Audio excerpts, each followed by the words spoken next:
Good afternoon, the world. Good afternoon, or maybe good morning, depending where you are in the world.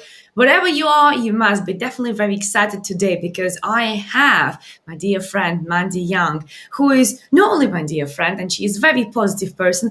Hence, she's on my show to spread more positivity, bring more motivation, inspiration for you. But she's also eco psychologist.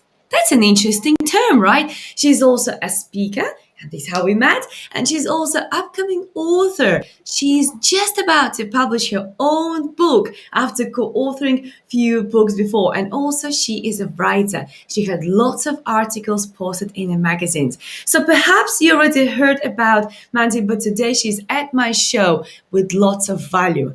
And what we will discuss today is really mind-blowing. Listen to the topic. It is all about how to awaken the wild within you.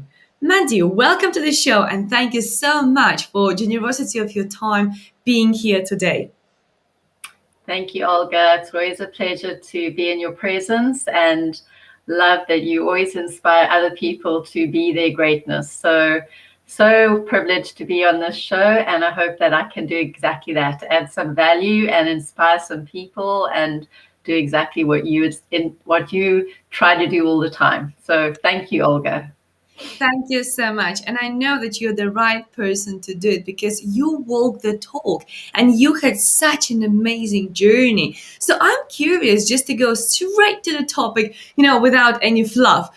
Why do we even have to awaken the wild within us? Why can't we just be like those sleeping birds over the winter, just like live our life being in a sleeping zone? What do you think about that? Well, maybe I'd like to start with a quote by an 18th century theologian. And he said, "The intellect of most men is barren. They neither fertilize or are fertilized." And he says it's the marriage of the soul with nature that makes intellect fruitful, that gives birth to imagination. And without nature awakened imagination, most persons do not really live in the world.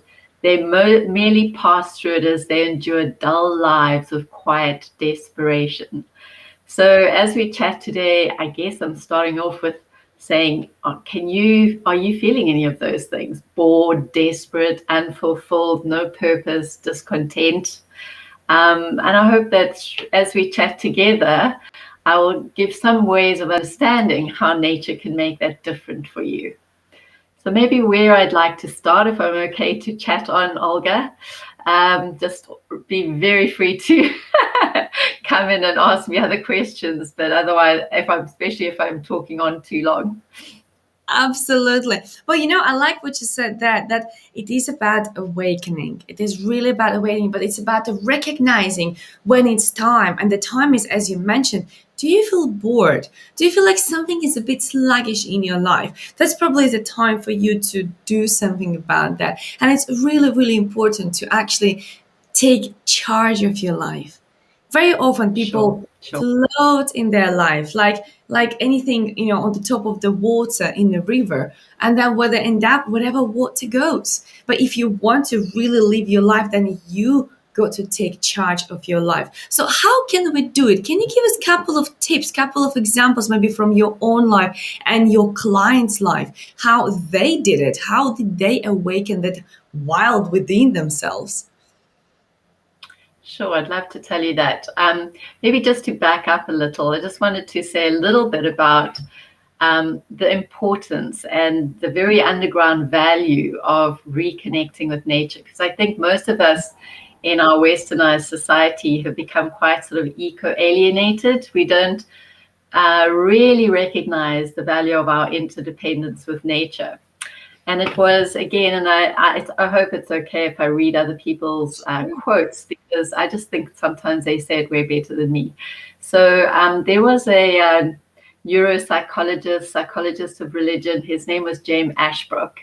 And this is what he says about our intellect, our mind. He says we need to move from the new brain's prominence and domination back into the old brain's primacy and purpose.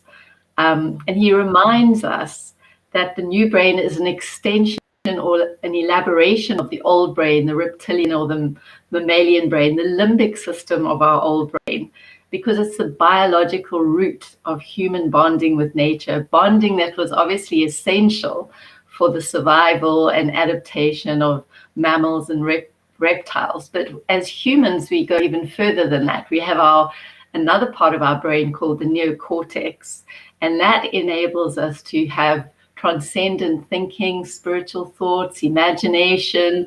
So whereas most animals, not all animals, most animals are very adapt to relationships and their world instinctively, and some of us still have good instinct, but we have this ability to transcend and have more spiritual, more imagination. And he says, if we're to claim humankind's true place in the biosphere and the universe, it's essential that we accept the fact that the whole mind comes out of nature and doesn't function apart from nature. So whether we like it or not, that is the truth. We evolved in adaptation to nature, physically, spiritually, soulfully. And if I could just carry it a little bit long, I want to talk about the emotional side as well. Because and again, I like to quote a Jungian analyst, Linda Wheelwright Schmidt, and her mother, Jane Hollister. They wrote this book called The Longshore. And in it, they say that most of us in the westernized world experience a double abandonment wound. And you might say, well, what is that? So the first abandonment wound they talk about is that so often children are removed too early from the safe place of a mothering person or a parenting person, male or female. Parents go out to work, children are going to nursery school, and I'm not downing that. I'm just saying sometimes parents long for their children and children long for their parents across this kind of work gap, life gap. And often psychology has come into that place to help recreate that safe place for people to explore what it was in their childhood that they still need to embrace, nurture, grow. But they say there's a second abandonment wound, and that is that we have moved ourselves away from the nurturing, the stimulation, the provision of Mother Nature. So in both the cognitive way, both the emotional way, I can't emphasize strongly enough how important it is to recognize our interdependence with nature. And maybe in response to Olga's request to tell you a couple of stories of people who've come on a wilderness encounter with me, I'm going to talk about one encounter. I called it The Wisdom of Elephants, and it was held at Pongola Game Reserve in KwaZulu-Natal in South Africa. And there were 4 participants, and there was actually a journalistic team from Glamour magazine in Germany. They wanted to write about it. And on this experience, it was only a 5-day, 4-night experience, but I just wanted to tell you a little bit about the lives of the people who participated, because when I come to the end of that, you'll see that on one experience, only over 5 days and 4 nights, many people's wildness was reawakened in a life-changing way. So the first person I introduced is Charlotte. She came on the experience. She'd just gone through a bit of a messy divorce. She was a bit down. She'd put on a bit of weight. And after spending some time watching the elephants, reflecting on that, talking together about that, she made some really important decisions. She decided to downscale from a house to a flat and to use the money to do what she'd always dreamt of doing, which was to be a pilot, to fly a small light aircraft. And about 1 year after that experience, she phoned me up. She said, I've lost weight, I've sold my house, and I'm on my first pilot's lesson. And now she flies for a company called the Battaliers, who are wildlife conservationists.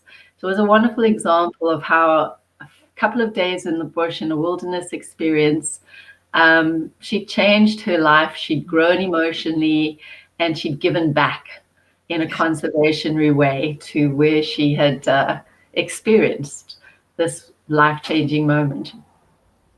That is such a beautiful example and very, very powerful success story. And I think many people still underestimate the power of nature. We Sure. underestimate the importance of being connected with the nature and learning from the nature, getting inspired by the nature. That's why I was so excited to bring you onto the show, because I'm a big believer to be a part of the nature, not a separate unit to that. So thank you so much for sharing this very, very powerful example of how your clients succeeded after working with you within this wilderness place and atmosphere and environment. So thank you so much for that. And what would you say people who live in the cities could do? Because it's easy to say, yeah, okay, I have to go to the forest, or maybe I have to go somewhere in the field. But what about those people who live in the middle of London, in the middle of, I don't know, Cape Town, in the middle of New York? Where do they go apart of the parks? Because even when you go to the park, all you see around you are people and more people and more people. So what do we do when we're surrounded by walls and tarmac and noises? How can we still reconnect with ourselves? Okay, well, there are lots of ways actually, because even a garden or a park can be a reflection of a wilderness place. That even a plant, to grow a plant in your house and watch it grow. I don't know if most people can remember. It seems to be a common experience because it's happening with my 5-year-old grandson now. Where your teacher tells you to grow a bean and it's inside this cotton wool and you see the little roots grow, and it's like Jack and the Beanstalk. This little stalk starts growing in the little wings of the leaves, so grow a plant. I know this is something Olga really loves. Meditate.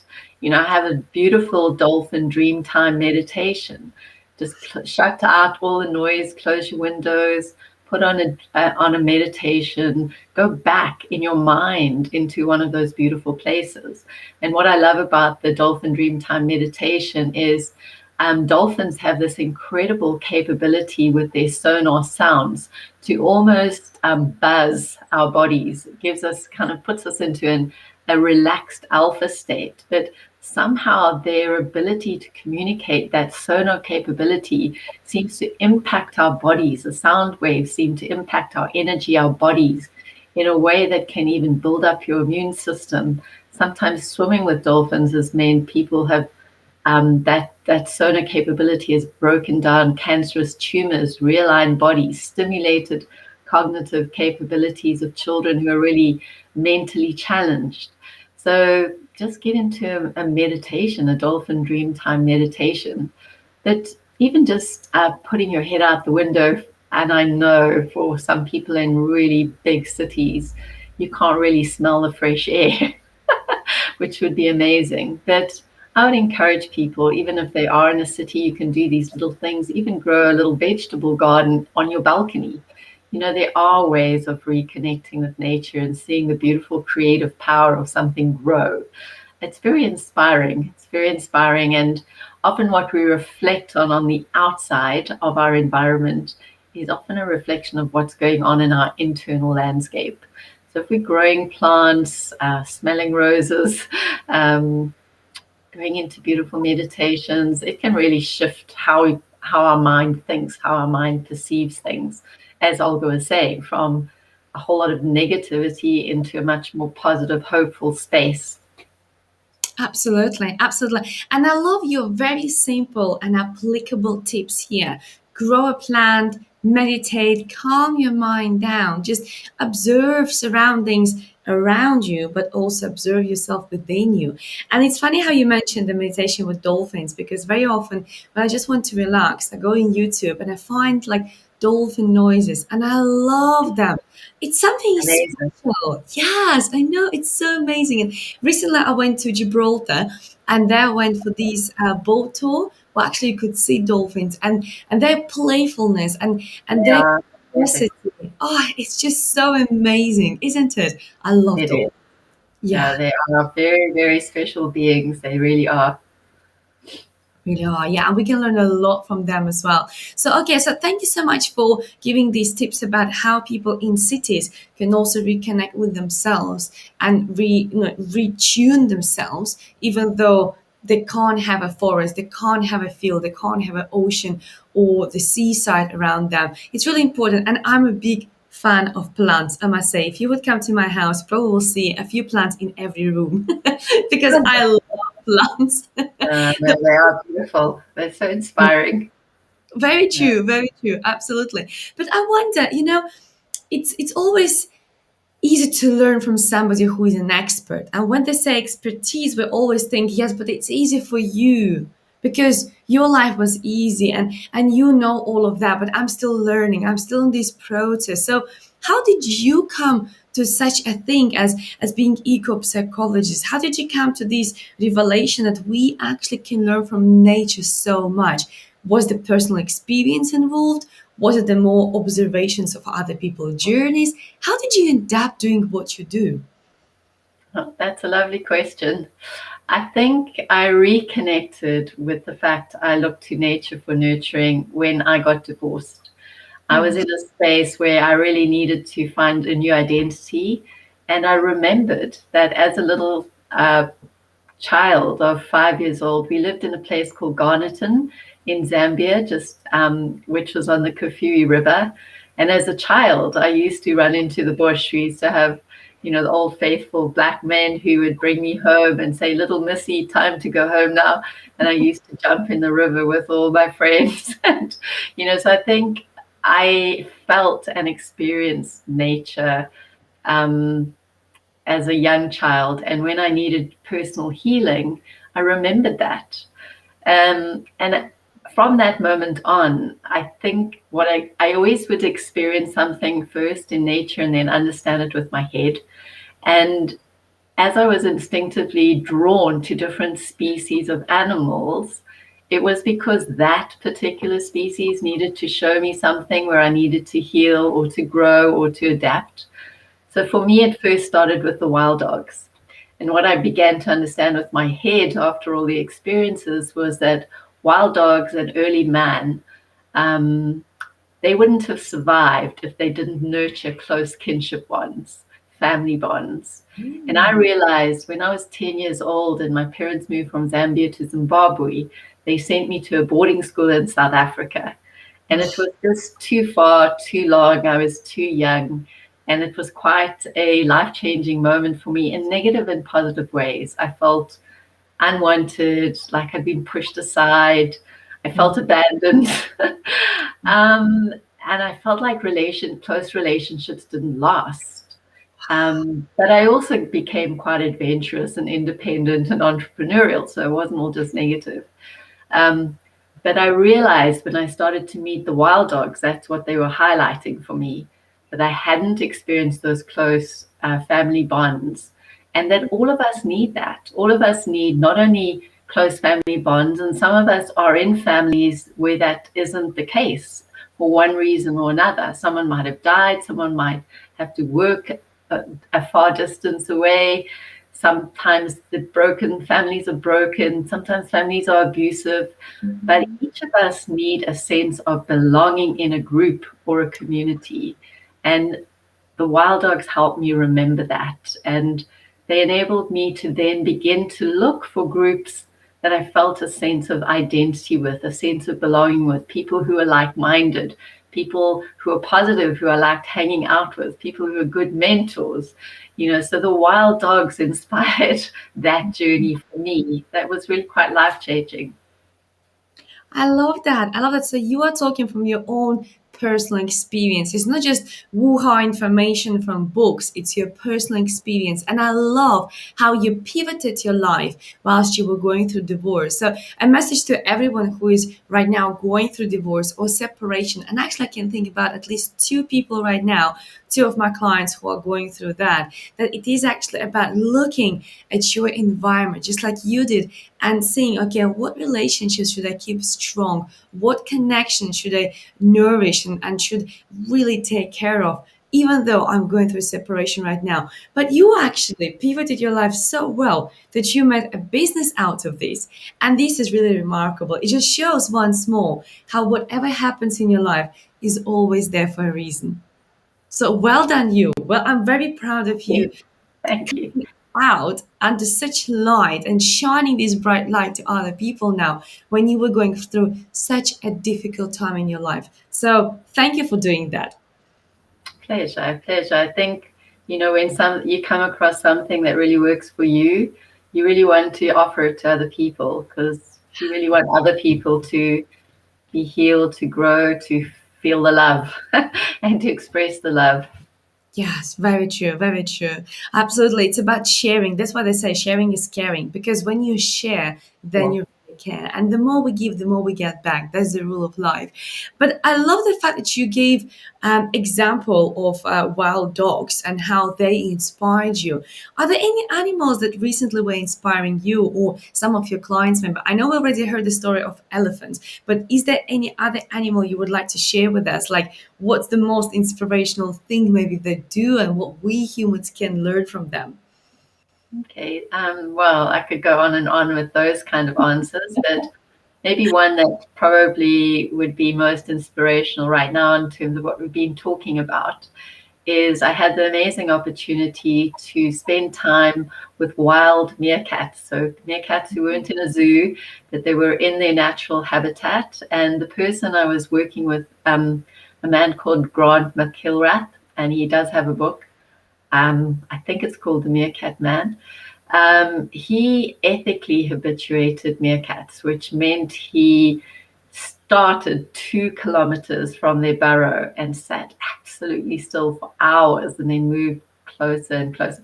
So he didn't provision them, he didn't feed them, he just won their trust with certain hand signals and sounds. And I was very privileged to be able to spend time with him and walk with the meerkats as if we were a tree or a part of their environment and they did whatever they needed to do.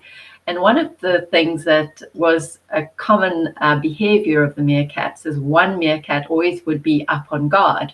And it was up on guard, looking out for all the other meerkats, looking out for predators in the sky like black eagles or on the ground like little foxes, so that they could put their noses to the ground, find juicy scorpions, larvae. And you would ask, but you know what? That meerkat up on guard, he's going hungry. Is it that meerkat's turn? Is it his job for the day? What's going on here? But actually, science showed that the meerkat up on guard had just eaten the biggest, juiciest larva or the most crunchy scorpion. He was actually up there digesting his food. And the wonderful life insight from that can be inspired from that behavior is that when we know how to take good care of ourselves, when we awaken the wild within and we know how to take good care of ourselves, we're in a much better position to look over, protect, guard, nurture the people that we love. Oh my God, this is so powerful. And I love that. And this is going all the way back to that cliche overused phrase on the plane. In case of the crash, please make sure you put mask on your face and then you put it on others, including your child, right? But that's true. And I love to give this example. If I don't have an apple, I can't give you an apple. I can't give you a whole apple. I can't give you a quarter. I can't give you a half. So for me to give you an apple, I need to have an apple. So that is so powerful. He just ate the juiciest, the biggest piece of whatever he got. And that's why he is now able to look after others. Wow, that is a very, very powerful example. Thank you so much, Mandy. I really appreciate, you sharing so much wisdom and so simple and applicable tips from the nature. That's really, really powerful. But also, Thank you, Olga. thank you. But also, Mandy, I wonder, could you please share with us where are you based? Because I am all the way in the UK for now. I know I'm traveling quite a lot, but where are you today? Where are you in the world today? So people can see and maybe watch out for you. Maybe they will be able to wear you on the street. So where are you based? Okay, so we were in Cape Town and then living in Sicily, but we've recently moved to Scotland and on our way to the Peak District. So if people want to look out for me, they'll come and have to visit me in the Peak District of the UK. And but most of my heart is still in Africa. So most of the wilderness encounters that I offer are in Kenya and Southern Africa. So people there can also look out for me. That's wonderful. And I must say, I loved South Africa. When I went there back in 2015, I loved, loved, loved that place. And Peak District is one of my favorite locations as well. So I guess I just need Wow. to go for a walk one day because I live nearby too. Yes, you have to come That's and visit. absolutely, absolutely. Well, Mandy, thank you so much for your wisdom. I would like to ask you one more question, if that's okay. And it Of is course. about what actually can you do for people? Why people should reach out to you? What help can you provide for them? And where can they find more about you? Okay, so my passion is taking people on wilderness encounters.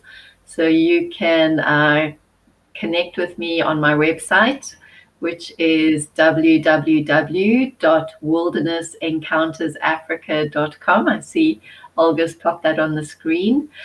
With us not being able to travel as much anymore, and hopefully that's going to change soon, I do a weekly wilderness webinar. We go on an online safari and gain life insights from that. And that happens on a Thursday, either at 12 midday UK time or 5 o'clock in the evening UK time. So would love you to connect in with that. That's free.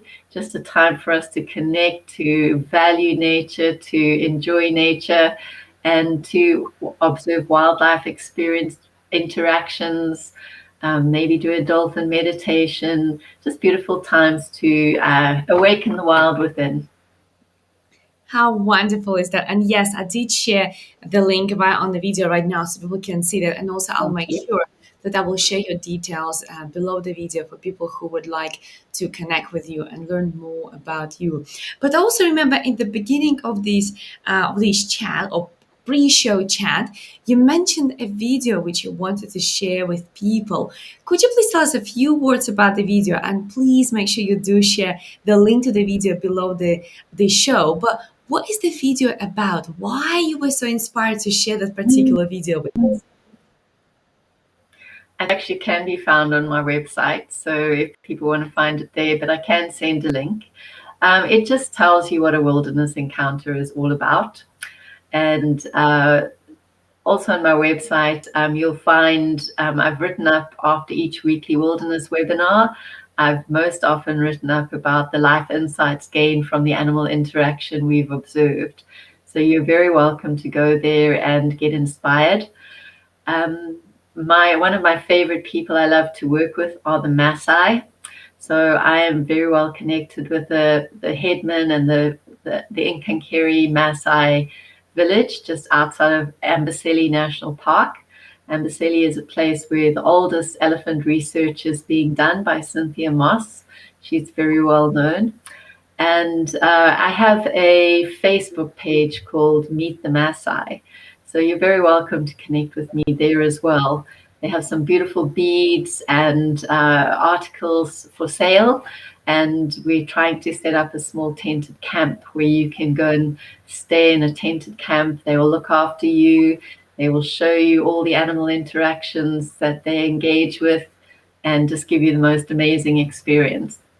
Oh, that sounds like an absolute heaven. Oh, thank you so much, Mandy, for sharing that with us. And I'm sure many people will get inspired not only by your personal journey, by the way how you pivoted your hardest time of your life, going through separation, through divorce, into this successful business where you help so many people to actually pivot their own lives and change it and follow their dreams and become themselves, the authentic themselves.